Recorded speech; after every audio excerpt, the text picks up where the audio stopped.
Australia, the sixth largest country on Earth. An ancient, rugged, and unforgiving land with abundant animal life, both beautiful and deadly. Found within its awe-inspiring landscapes and natural beauty exists a deep history of unexplained mysteries for anyone with the courage to investigate them. Tonight, we join Ben on a journey across this vast island continent in search of answers to events that have reshaped the lives of so many that have been exposed to Unexplained Phenomena Australia, with your host, Ben Hurl.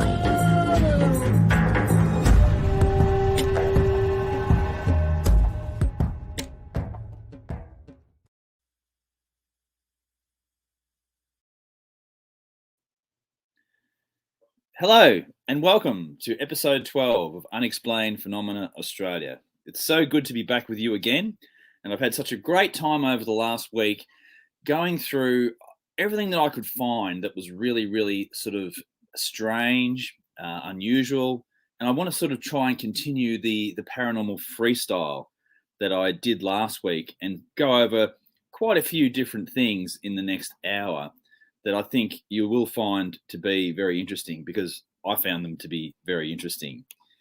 And it's also just another example of just how varied and vast the amount of paranormal activity is here in Australia. It's just absolutely amazing. And so tonight's show is going to be a bit like last week. We're going to cover across quite a few different phenomena. And to give you a bit of an example, we're going to have a look at a little town in northern New South Wales, which is called Guyra. And it's had paranormal fame twice, which is quite incredible, really. It's only a very small place, but we'll talk about that in greater detail. So we're going to talk about the Guyra mystery object. Sounds very intriguing. And we're also going to talk about the poltergeist from Guyra. So it's had a mysterious object and also poltergeist activity. And I thought we'd delve a little bit more into poltergeist activity. And I've also got another really interesting case from the Northern Territory, which we're going to go over tonight. So that's sort of right up in the top red centre of Australia. We're going to have a look at the mystery craters of Bundaberg in Queensland. Some very strange craters exist in a little area near Bundaberg in Queensland. We're going to have a look at a strange object that stopped a car at Murray Bridge in South Australia, down the other end of the country. And just to keep things moving along, we're going to have a look at the Weeping House. That sounds very strange and mysterious. The Weeping House. It's a house that actually was leaking sort of an oily resin out through its walls. Kind of got a bit of a religious theme to it, this particular story. So we'll have a chat about that. And just for good measure, to round out this week's episode, we'll have a look at some more cryptids, which I know a lot of people like. We're going to have a look at the Hawkesbury River monster, and that's in New South Wales, and also the Magnetic Island monster as well. So that's quite a bit of a range of different things, and also around the country to a certain extent as well. I had a bit of a Queensland focus last week, and there's a little bit of Queensland again this week, but this one sort of takes us to Queensland, New South Wales, the Northern Territory, and South Australia. So we're going to cover a bit of terrain. Got some pictures to show you as well as we go along to attempt to convey what happened to you a little bit more. And I hope you're finding these Australian mysteries and Australian paranormal activity really interesting, because there's no doubt that they are. And we'll start with that little town in New South Wales, which is known as Guyra. And this is to give you a bit of an idea where it actually is. So this is it here. So if you look at that map, you've got Sydney sort of in the nearly near the centre of the screen there. And north of Sydney, you've got another big city called Port Macquarie. And north of Port Macquarie, where that little red drop is, that's where the town of Guyra is. So it's right up nearly on the border of New South Wales and Queensland. So it's more in the sort of the subtropical area of northern New South Wales. So Byron Bay is literally just across on the coast from there too, which is another famous Australian town. And this is what Guyra looks like itself. So I grabbed an image of that. So you can see it's not a big town. It's only really a one-way through street with numerous streets peeling off it, and not a very large population. Just a small Australian country town in sort of fairly hilly sort of country there. So that's a brief introduction to Guyra. And I heard about this incident when it happened back in 1999, and it was on the news. It did make national news, and it was a really mysterious event. So in early December of that year, an unknown object slammed at colossal speed into the Guyra water supply reservoir in the Great Dividing Range of northern New South Wales.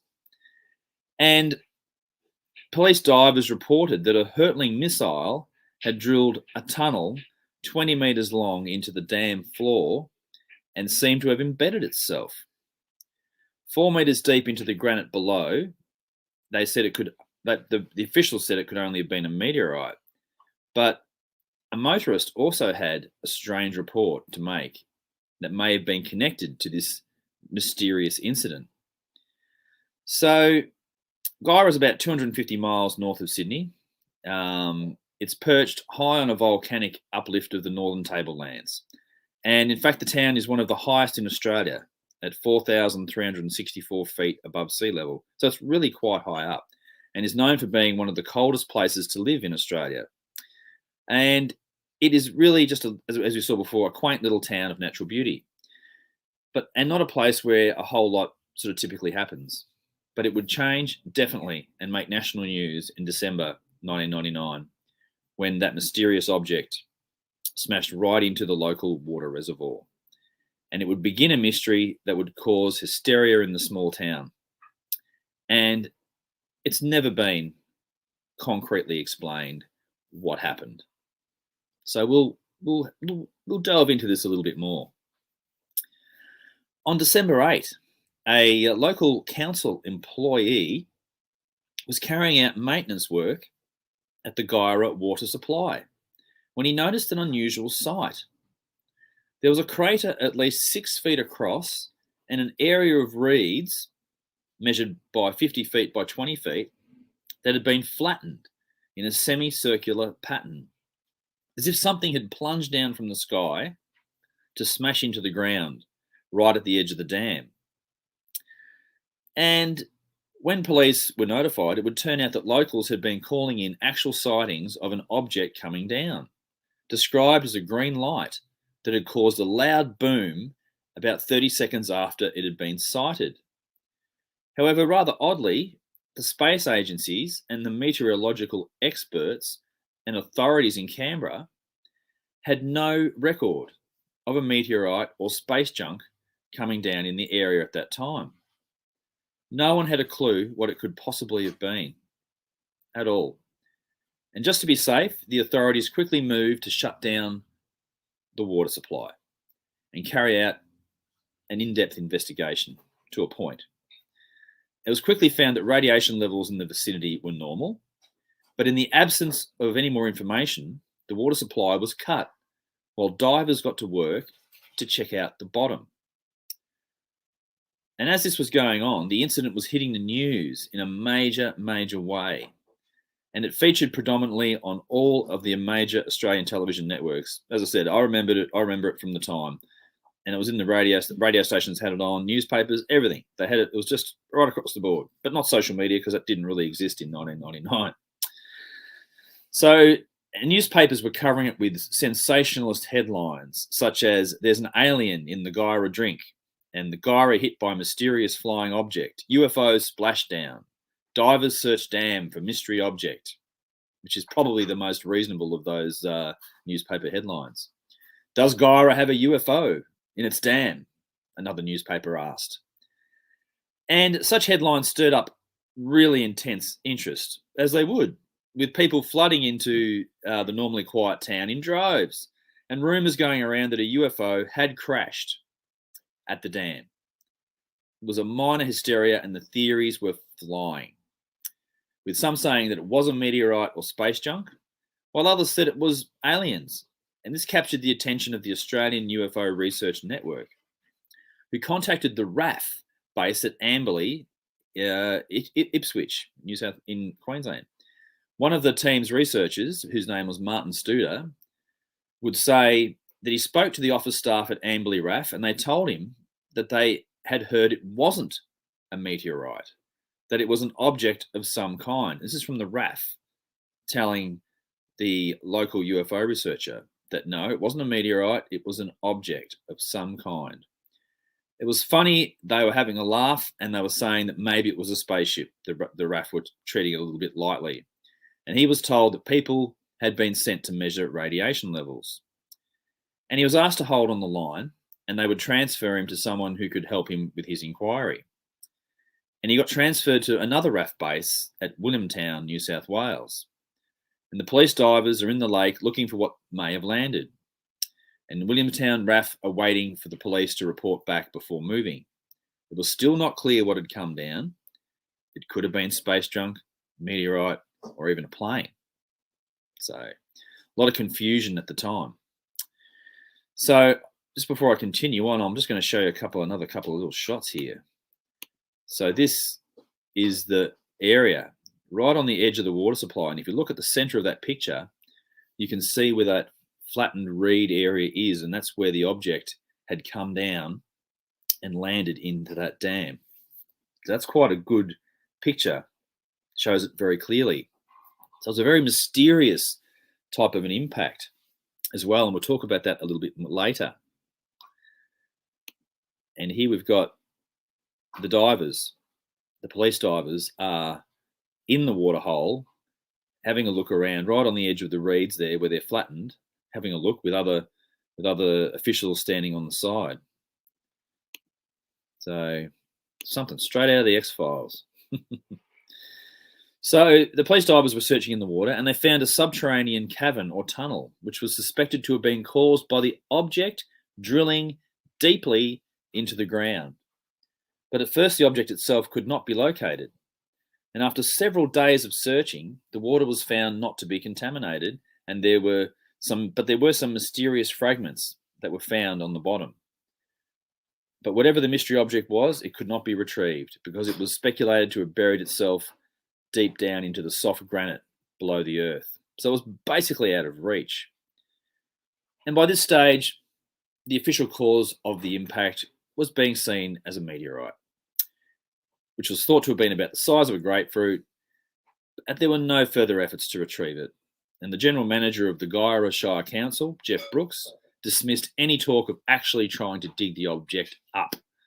And he said, bearing in mind the location is in the dam, I think it's unlikely that council will commit any more resources. Certainly it's difficult to get to, and it causes a fair bit of disruption to the water supply.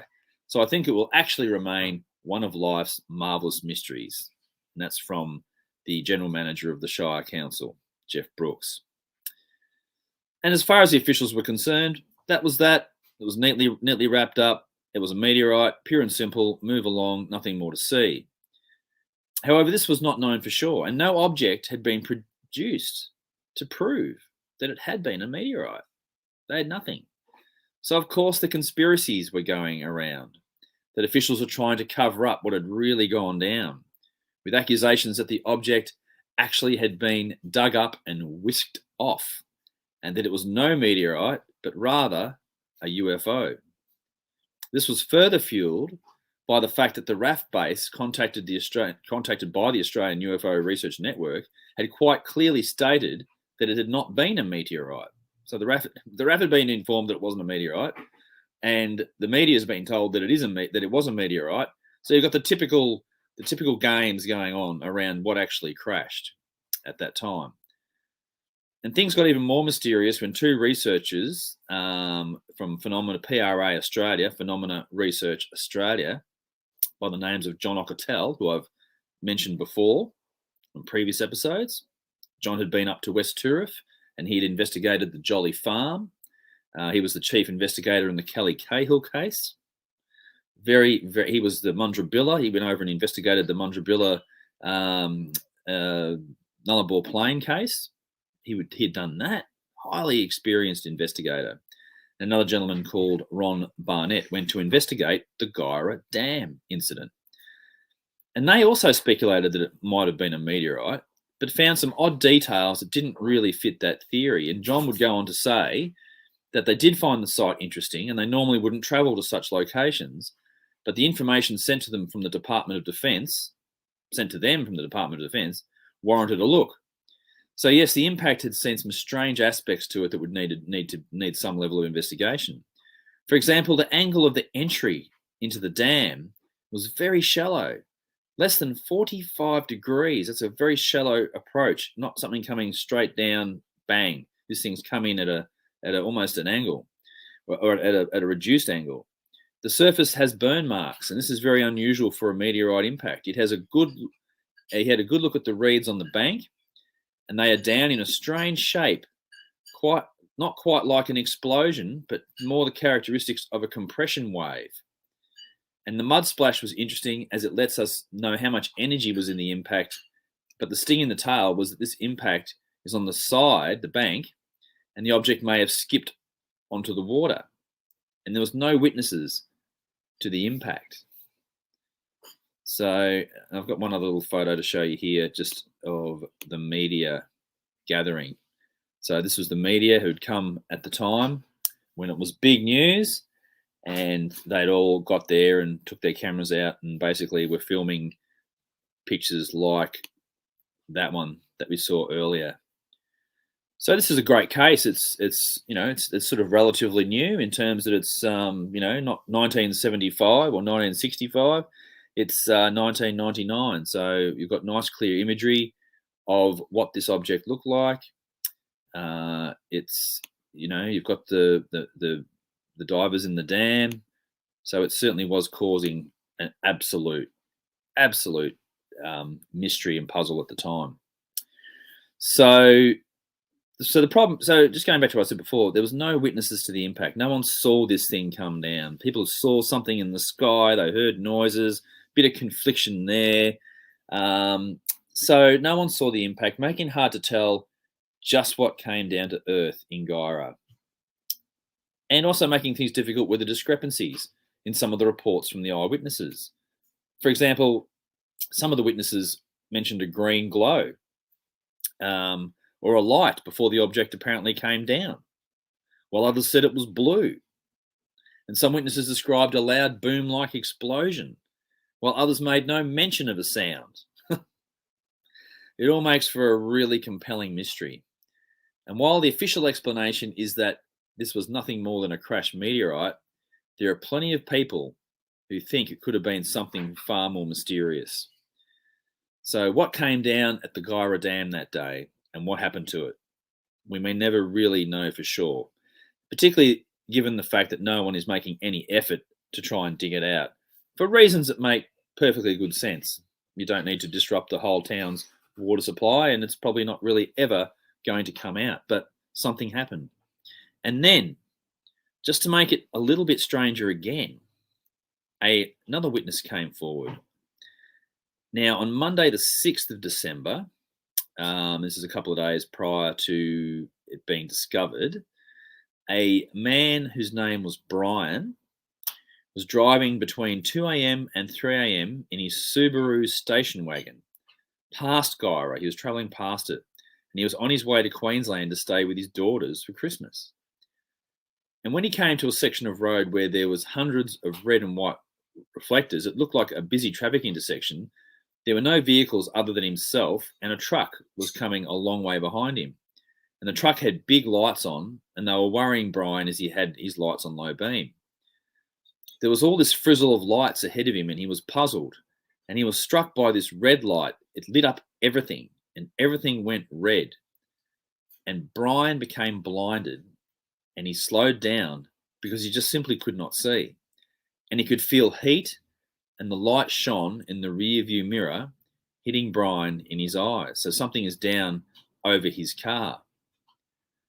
Now, after this incident, Brian had the shakes and had to wear dark glasses all day because his eyes were affected by this red light and flashing lights that he had encountered. And after he arrived in Queensland, he heard a radio report about the Guyra splashdown, and he immediately rang the Ipswich police. And he wondered if his experience on the Monday, the 6th of December, might have had something to do with the meteorite crash. And Brian's daughters were concerned with his physical state. And the moment one of his daughters saw him, she said, "Dad, what's wrong with your eyes?" And his eyes were really bloodshot, and his skin was affected as if by a mild sunburn. And this has happened in the day of that particular Guyra object coming down into the water supply. He's a gentleman driving past in the morning. So there was mysterious lights around that region and that area directly at that time. The RAF base has said that it's not a meteorite to the UFO researchers, which almost shows a unusual level of openness that you won't normally see between between officialdom and civilian UFO research groups. So I suppose that was a good thing that they let that out about it, but their attitude still seemed to be fairly flippant. So we're going to move on to the next one now. So I hope you enjoyed the Guyra object smashing into the water supply that no one knows to this day what the bloody hell it was. Now the next one we've got is the Guyra Ghost. Same town, but we're moving back in time now. We're going back to Friday. It all began on Friday, the 8th of April, 1921, when 12-year-old Minnie Bowen was walking to the old weatherboard cottage that she lived in with her family about 1 kilometre outside the town of Guyra. So it was just outside the town, this house. And if you love your poltergeists, then this is a rather interesting story. And as she was walking, she was pursued by a man who assaulted her by throwing stones. Minnie, who was understandably panicked by the attack, fled. And the attack stopped and the man had disappeared before she made it home. That night, the entire family was disturbed when rocks were hurled against the walls of the house. The police were called, and with the aid of a few armed neighbours, a search was conducted, but no culprit was found. The attacks on the house would continue, as would the search for the person responsible. 12-year-old Minnie Bowen and her family became the centre of a media storm, and also, as a result of that, sadly, the derision of the local community of Guyra. The weatherboard cottage was relatively isolated from the rest of the town, with bushland and fields surrounding it. 5 people occupied the cottage: mother, father, and 3 children. There was a 4th child, May Bowen, but she had died tragically only a few months before the Guyra mystery events had begun.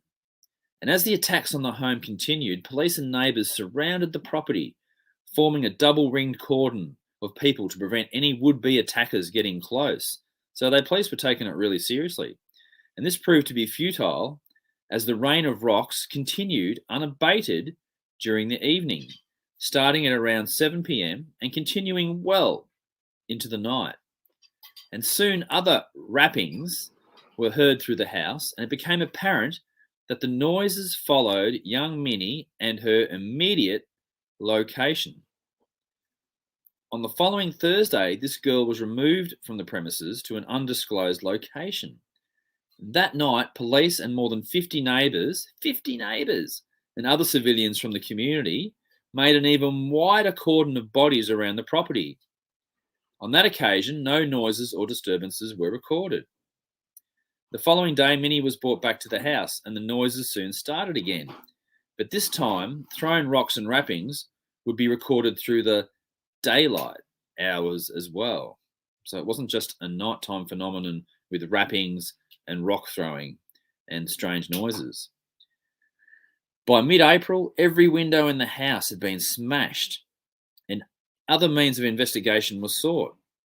On one particular evening, a gentleman from Uralla, which is another town nearby, was present at the gatherings and sought to solve the mystery through spiritualistic means. He placed Minnie and her mother in a room adjoining the dining room where a large number of people had gathered. And he placed the young girl next to one of the walls where the raps and knocks had been heard on previous occasions. This is in 1921. Light from the dining table was filtered in, covering her in a soft glow. And the gentleman prompted Minnie to ask, "Is that you? Is that you?" referring to May Bowen, the sister who had died only months before. Minnie seemed to have been channeling the spirit of her sister and answered yes. The next question that was posed was, "What do you want?" which was answered with, "Tell mother I'm quite happy and safe in heaven, and it's her prayers that got me here, and I'll look after her for the rest of her life." No other answers were received. And other spiritualistic investigators descended upon the community in Guyra in 1921, and after some investigation of their own, it was concluded that a poltergeist was responsible for the disturbances. And they argued that with so many people posted to guard the property, it would be impossible for someone to approach in order to cause the mischief. And that's what they felt back at that time. On the 25th of April, there was somewhat of a breakthrough. And Police Sergeant Ridge, who had been investigating the case, received a confession from Minnie Bowen herself that she had been responsible for the disturbances on 3 occasions. And she had done this to frighten her sister-in-law, but denied all knowledge of the other disturbances. With this confession, many of the newspapers claimed that the case had been solved. Move on a month. In May, Minnie was now living at her grandmother's house in Glen Innes, located not too far away from Guyra. While having dinner, the family were disturbed by a large rock crashing into the dining room window, and the police were quickly summoned, and they remained in the house as other crashes, knockings, and various disturbances were encountered. And some stated that the louder knocks sounded like an axe had been struck heavily against a wall, like there was some maniac out there. The following day, a neighbour is quoted as saying that she saw a stone falling straight down on the roof and reasoned that it was impossible to have been thrown by someone on the ground. And by August, several of the people neighbouring the Glen Innes house, she'd been moved from outside of Guyra to her grandmother's house in Glen Innes. So by August, several people nearby had moved, declaring that they would not return home until that Minnie Bowen had left town. So she was causing quite a stir. And Minnie was constantly told to stop playing her tricks by the local police sergeant. And she was threatened if she continued, she'd be sent away, probably to a girls' home. And Minnie strongly and emphatically denied all knowledge of these disturbances on many occasions. And there are lots of other smaller details that you can find in the newspapers that covered this story. And on one occasion, someone was manning the Guyra house as the family was out for the day. And a knocking was heard at the door. And upon looking under it, a pair of hobnail boots were visible. And when the door was opened, they and the boots and the owner of the boots had completely disappeared. And there was somewhat of a panic instilled by these events, as an elderly woman had gone missing in the area. Women would sleep with guns within easy reach, and this was the cause of at least one accidental shooting when a young boy accidentally shot his sister with a gun that had been waiting nearby because everybody was scared. And all of these instances accumulated to fuel the outrage of what was seen as a prank on Minnie Bowen's part. And as for Minnie, it is said that these incidences were not isolated into just this period of her life. The knocks and stones would re-enter her life as she got older. And it had been alluded that she had also developed a psychic gift of clairvoyance. Now, a theory in the 1950s stated that the scene of a poltergeist is almost always a lonely farmhouse, and the household is subjected to attacks, including almost invariably a boy or a girl, usually a girl, approaching adolescence. And the seemingly paranormal manifestations have the center of their energy in the person of the child, who can, at the time, either consciously or subconsciously produce this poltergeist activity. And the power is lost as a boy or a girl grows older. So we'll have a look at some photos. So this is Minnie at the time. That's what she looked like. So she's obviously a young woman at that time, perhaps still in her teenage years. This is in 1921. And this is her and her brother, William. And that's also at the time of the strange rappings and the knockings. And the house where all this occurred was this house here, and that's a picture where every window in the house had been broken by after rocks had been thrown and extensive searching for culprits not turning up. So that's the house in 1921. This is the house today. So there it is. It's obviously probably undergone some form of renovation in that time. And here's another shot of the house today. And the current residents say that they've not had any ghostly experiences in the house. And this is the grandmother's house in Glen Innes where she went to live. And when she moved off to there, all of it followed her to that house as well, with smashed windows, rocks, rappings, and other strange things. And this is a picture of one of the smashed windows at the time. So quite an interesting story. And so Minnie was then moved back to Guyra, and the disturbances faded away. I'll put it back up, so put it back up again. There we go. So Minnie and disturbances faded away. So she ended up, by all reports, living a relatively normal life from then on. And she eventually moved to Armidale in New South Wales, got married, and became Minnie Inks. And in a Hollywood ending to the life of this seemingly unusual girl, she was allegedly run over and killed by a car just outside of Armidale on the Grafton Road in the late 1980s. So she was killed by a car.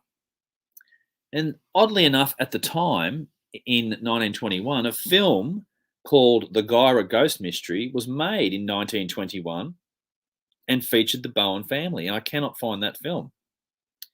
But there was a film made with Minnie and her family at that time.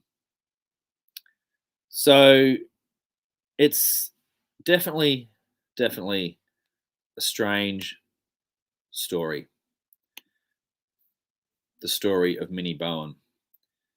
And I'm sure you could almost make a movie out of it as well.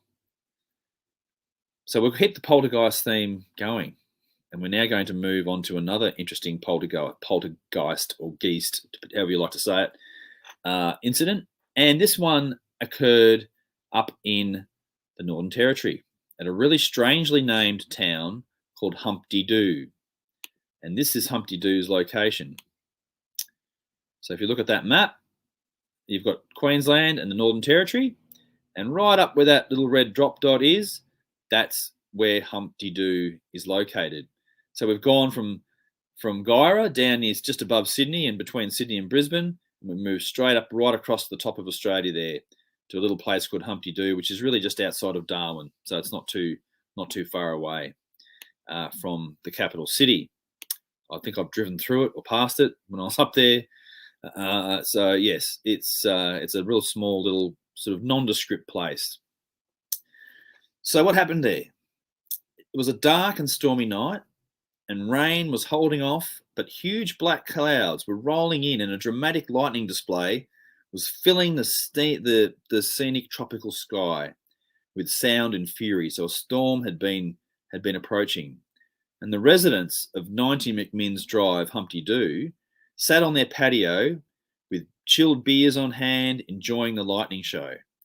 And there were two young couples, one called Andrew and Christy Agus, and Dave Clark and his partner Jill Somerville, plus their mate Doug Murphy.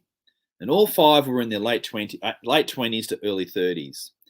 And inside the house, fast asleep, was Christy and Andrew's 10-month-old daughter, Jasmine. And as the beautiful storm was raging overhead, strange, decidedly unnatural things started to happen. When small pebbles began flicking out of the shadows and landing in the midst of the group. And they assumed that someone had sneaked onto this rented 5-acre property to play a silly joke. But when pranksters failed to respond to their shouts and were not discovered in repeated searchings of the grounds, they tired of the situation and moved inside, only to have the pebbles follow them. In classic poltergeist style, showers of the centimetre-wide stones, all apparently lifted from their 70-metre-long gravel driveway, landed on floors, tables, beds, and heads of people after apparently materialising just under the ceiling. Though the ground outside was saturated, all the pebbles that fell inside were bone dry and warm to touch. So they were not wet as had been wet by the rain. These driveway stones were all nice and dry. And hardly believing their senses and being entirely practical people, one of the first things the housemates did was to fetch a ladder to check if there was something amiss up in the loft. And as soon as they opened up the ceiling, the manhole, a brisk shower of stones fell upon their upturned faces. So they're looking up into the roof and all these stones come falling down. Later that night, to their increasing dismay, knives, small batteries, spanners, shards of broken glass, and other objects begin to drop or to hurtle across the room. You've got knives, you've got spanners, you've got batteries, everything's flying across the room. And over the next couple of days of the poltergeist, they soon realised that's what it had to be. And it cranked up this level of vandalism. And it caused serious damage. A CD player was thrown to the floor and destroyed. Windows and a glass cabinet doors were smashed by ashtrays and other flying objects. Pure carnage. And things came to a head one Saturday night when it seemed that their persecutor meant to actually drive them from the house, littering the floor with a blizzard of stones, wrenching appliances from shelves, upturning mattresses, and creepiest of all, making sinister and scraping noises inside the internal walls of the house. And the events of that night were too much for the women, and it completely freaked them out. It was like something was actually inside the walls right next to us, and they couldn't sleep, but they were crying. And they would have left the house, but they had nowhere else to go. And even though they weren't particularly religious, they were now willing to try anything to get rid of the paranormal pest. So when you've got a paranormal pest, who are you going to call? You're going to call the priests to come and have a look. And the first priest to visit was a Father Stephen de Souza of Darwin's St. Mary's Cathedral. And he looked through the entire house. And in the kitchen, he noticed a microwave with a steak knife on top of it. And as he walked away, one of the residents called out, "Father!" And turning, he saw the knife flying straight at him. And there was nobody in a position to have thrown it. There was no time to jump out of the way, but when it was about half a metre from his chest, it actually stopped as though it had hit something, and it fell at his feet. The priest was unfazed. He'd seen it all before. And he'd come from India, and he'd been called upon to deal with several similar infestations in India. And his take on the situation was that a restless spirit may have been drawn into the house, possibly because one of the occupants was, without being aware of it, a natural medium. And using age-old Catholic ritual, he attempted to bind the spirit and reassure the tenants that it was very unlikely to physically injure anyone. But he did admit that in his experience, prayer rarely caused a poltergeist to cease its activities. And the imp would only go away when it was good and ready, or if its nasty tricks were indeed linked to someone in the house who was an unconscious medium, it might follow that person if they happen to move on to another residence. So the Father Stephen's prayers gave the household a brief respite. And the poltergeist kept its nasty little head down for 3 days. But then Just as the residents were hoping it was all over, the craziness started up again. And they got another priest to come in, Humpty Doo's parish priest, Father Tom English. And during the first of 4 visits, he saw several objects flying in ways that seemed to defy explanation. The poltergeist, he said, does not follow laws of physics. A pistol cartridge fell from nowhere to land at his feet, and other things crashed against walls. They'd just fly out of a room that nobody was in. Outside things came crashing down near us. And although inexperienced in such matters, he blessed the place and doused it with holy water. And this time the poltergeist had been mollified or skulking off into the twilight zone. It went absolutely crazy. It went berserk. Things went flying around. A medicine bottle came flying out of the bathroom. And having done what he could, the priest departed, leaving a crucifix and a Bible with the anxious residents. I'm sure they were. And as night fell, after the second priest had left, the poltergeist continued its mayhem, smashing another couple of windows, hurling Father Tom's crucifix and Bible around, smashing a container of holy water against the wall, banging and scraping, and keeping the occupants awake for hours. And next, a Greek Orthodox priest came along, and he set up an altar on the kitchen table, blessing each room separately and reading arcane passages from a large black book. And as the shell-shocked residents looked on, he was assaulted by an invisible force, and he tried repeatedly to wrench the book from his grasp and to twist his right arm behind his back. And pale-faced, he sat down, bathed in sweat, declaring his adversary tougher than anything he'd encountered before. And the pest continued its mind-boggling antics for the next couple of months. Sometimes poltergeist peltings occurred every minute or so for about 20 minutes, followed by about an hour or two apiece. And sometimes objects flew around once or twice a day. And occasionally a couple of days would pass without any incident at all. So a bit of unpredictability. And the phenomenon was very spooky, and the housemates were tough, hardworking young people. And they soon noticed that although the potentially lethal objects, such as knives and broken glass, often passed uncomfortably close, no one was ever actually hurt. And what they also noticed, that young Jasmine's room was always left undisturbed. So the young girl's room had not been disturbed at all, but every other room in the house has gone crazy. I wonder if that says anything at all. That they decided the situation was bearable and resolved to stay at the property. And they said that they didn't want to move out. It was a nice place. We'd like it. And they were here first before the poltergeist rocked in. So I imagine that's probably, people have that attitude. And once they got used to it, they found that the weirdness quite interesting and even amusing for a while once they got over the fear of it. But then some sinister words and symbols began to appear on the walls and floor, and they became nervous again. The words were scrawled with marker pens and spelt out in Scrabble tiles, which is a game of Scrabble. And strangest of all, they were formed extremely neatly on the floor using scores of pebbles, each of which had been carefully placed so that only a flat surface faced outwards. The most unsettling aspect of the words were the words that the poltergeist had written down. By the time my brain catches up with my mouth, was fire, skin, car, help, and the name Troy. And that had meaning to the residents because their good mate Troy Radads had been incinerated in a terrible car accident on the Stewart Highway, just a couple of kilometres from their property, in January, shortly before the first stone falls. And on March 20, a large cross and a trident, both constructed out of hundreds of pebbles, also appeared on the floor. And a local school teacher, Annette Taylor, and her partner, Lloyd Green, happened to be visiting when the cross appeared. And Lloyd testified that the formation, which was so neat and perfect, it would have taken him hours to make with a straight edge and a square and a rule, had been constructed impossibly quickly on a section of the hallway floor that people were repeatedly walking across that evening. This cross and this trident had appeared made out of pebbles. And so more weirdness was to follow if that wasn't all weird enough. As soon as Dave touched the gravel, it just flew everywhere.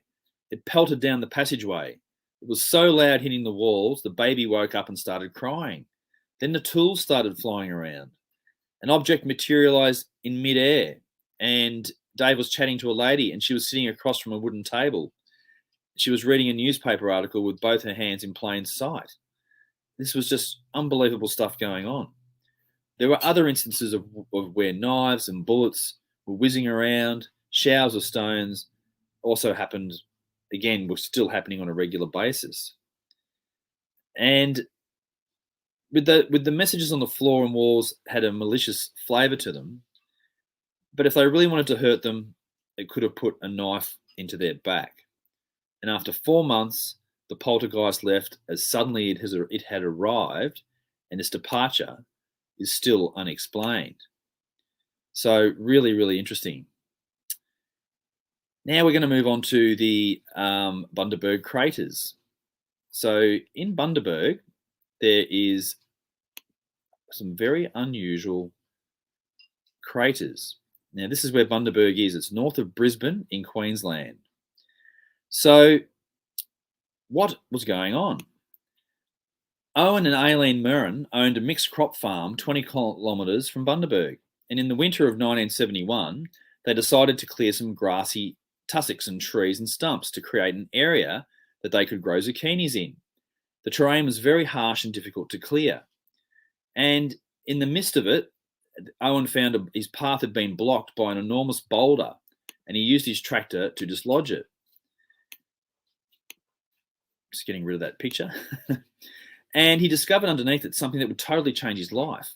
Imprinted deeply into the bedrock appeared to be a huge footprint, almost 6 meters long, and so deep that when he stepped into it, some parts of the rim came up to his knees. His first thought was that some dinosaurs must have left marks there. And the Murrens were curious, but they had a farm to run, and in the days that followed, they continued to clear the property. But before long, they found it impossible to continue, and they kept finding a total of 27 of these strange craters or footprints. And a professional excavation would reveal a total of 35 of them. And soon the local newspaper came, they picked up the story, geologists and scientists began to appear at the farm, and every new expert had a theory, but no one knew what these strange craters were. But a geological dig did reveal some really interesting facts. The site was 25 million years old. The rock was an extremely puzzling mix of sandstone and red ochre, a combination not found naturally anywhere else on Earth. And the two rocks were equally mixed, as if churned into a huge cauldron embedded in the crater's walls. And there were thousands of miniature marine creatures, suggesting that the rock might have once been battered by waves of an ocean from many, many years ago, probably millions of years ago. And large pieces of petrified wood threaded with fossilized worms. Particularly puzzling are the remarkable features on the side of the walls in some of the craters. Parallel trails resembling a giant representation of finger marks in drying cement. Wherever there's a downpour of rain, the craters also behave in a mysterious way. The uphill craters brim with water, while those down lower empty quickly, a phenomenon that seems topsy-turvy. And several of the craters matched footprints that move like left to right. So what did they look like? This is them. This is these strange craters that are up in the Bundaberg area that no one knows what they are. Here's another shot. Very unusual. They almost look like footprints, and there's no explanation.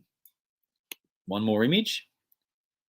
There, and this is an aerial of the actual farm. And if you look at the bottom left-hand corner, you can see the area, and it's a very sort of a distinct area in the bottom corner of that paddock where the craters actually exist. It became a big tourist trap, and you can go there. I'm pretty sure you can still go there today. Mystery craters. What are they? What caused them? So, and I like the old photo because the old photo tends to show you this is one of those old rounded photos, and it's quite old. So this would have been a photo from the 70s, and you can see that they've built a viewing platform behind the strange craters, and that's what it looked like perhaps earlier in time when the craters were first cleared and became visible. No one knows what they are. Very unusual. So we'll have a quick chat about the Weeping House. So a house in Western Sydney got a lot of attention when the owners claimed that the walls were dripping with oil with healing powers weeping from its walls. And the oil first appeared 40 days after 17-year-old Mike Tannis was killed in a car crash 200 metres from the family home in September 2006. And his parents, George and Lena, believe the oil is his spirit. And according to Mr. Tannis, the oil was first found in their deceased son's room and has spread across to new areas of the house. Apparently, Mike had twice written his birth date, his name, and also drawn a large number of religious symbols. And the families claimed Mike was handpicked by God and was responsible for a number of marvels, such as helping a woman told by doctors that she would not be able to have another baby. So they think the son had some type of skill. And after coming to the house to pray, she returned to the house 1 month later with a box of chocolates, exclaiming that she had fallen pregnant. And the parents said that Mike is a message between us and God and has helped to heal people. This here is a picture of, where are we? Coming down a little bit further. So this is the father, and this is the weeping oil, fragrant oil that's leaching out of everywhere in the house. And there's the son. And this house is in Guildford, which is in Sydney. So they claim that oil has been leaking out of the walls since their son had passed away, and that their son had some type of healing ability. So that was a very strange case as well. Continuing the freestyle, we'll move on to the Hawkesbury River monster. So the Hawkesbury River is in New South Wales, and there's been many reports of a strange creature that lives inside the Hawkesbury River. And this is how it's often described. Many sightings of what looks like a classic water dinosaur. People have seen this thing swimming around in the river with its neck pointing out above the water on many separate occasions. So that's a really interesting sort of an image. It almost has that classic Loch Ness type of a look. So within our inland waterways of Australia, these types of creatures are appearing. And not to be outdone, Magnetic Island in Queensland, just near Townsville, also has a creature of similar appearance. And this photograph was taken off Magnetic Island of a creature, and it looks like a creature. Whether it is or not, who knows? But that was claimed to be seen rising out of the waters of Magnetic Island, which is up in that beautiful area, a bit like Hook Island from last week's show. So, and one more to round out is this one here, which is another strange thing called the Growing Cross of Lismore. And in 1907, a tragic railway accident ended the life of William Steetson, a young railway worker who was crushed by a runaway carriage he was trying to stop. And he was buried in North Lismore Pioneers Cemetery near the town of Lismore. And a large stone cross was set to mark his grave. During World War I, the locals started noticing something strange. The cross on Steetson's grave had mysteriously started shining brightly, as if it was a giant light bulb. And although many residents were aware of the mysterious growing cross, they kept quiet about it for decades because they didn't want the town to be overrun by people flocking to see this miracle. And the news got out in about 1978, and people all over the world started trickling into the town to witness the mysterious fire cross. And the stone glowed just occasionally at first, but it seemed to gain power with time until it eventually shone all the time, although the glow was really visible from dusk until dawn. And sadly, once it became famous, religious fanatics and tourists started vandalising the cross, chipping away pieces of it as a souvenir. And skeptics tried to explain the stone's strange properties as tricks of the light, and scientists analysed it, but no reason for its luminescence could ever be found. And in fact, the chances are the mystery will never be solved. And at the height of its popularity in 1986, the glowing cross suddenly vanished and was never seen again. And presumed stolen, an exact replica was constructed from the same materials and mounted in the same way as the old one, but it never glowed. So that's really interesting as well. And I'm just going to quickly also show, before we close off, a couple of those images from the Northern Territory poltergeist. So that's the writings that were on the walls, and this is the words that were being made in stones down on the floor. And the house itself, that's the house that was where all those stones and the poltergeist activity occurred. And these were the types of knives and objects that were being thrown around the room. And also this corkscrew, which is held by one of the residents, Andrew, was quite popular in being thrown around as well. So thank you for joining me on that whirlwind of an episode. I had to cover a lot of ground, and I think we got there. And we've run out of time again for this week. So thank you for joining me. I hope you found each of those Australian mysteries to be very interesting. And I look forward to being back with you again this time next week, and we'll continue it all over again. Until then, I absolutely cannot wait to see you next time. Have a lovely evening.